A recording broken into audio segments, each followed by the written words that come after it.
I've sat in meetings where I've had clients tell me that I have no idea what I'm talking about and that I'm making stuff up because they didn't like what I was saying. Great narcissistic example there. Yes.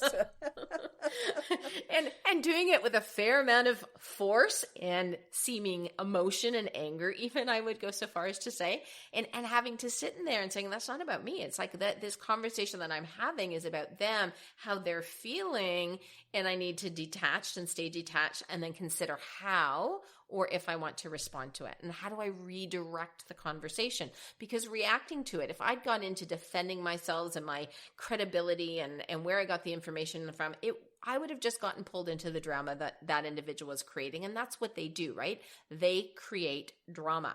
And the problem is that even though you know that narcissistic behavior is like manipulation and that lack of regard that they have really isn't about you, their behaviors tend to feel like personal attacks, and it gets under your skin, right?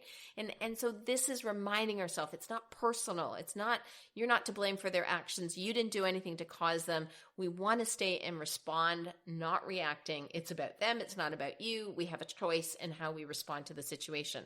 Narcissists, on the other hand, are at the mercy of their impulses. I love the Anne's analogy. It's like a child in an adult body.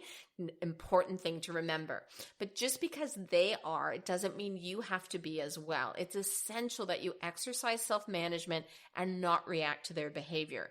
Getting angry, fighting with a narcissist, it just makes you look bad and it gives them ammunition to attack you. The way they make you feel doesn't define you. It is about them. So stay objective and don't make their behavior about you. Practice that self-management and that also important non-defensive communication with them.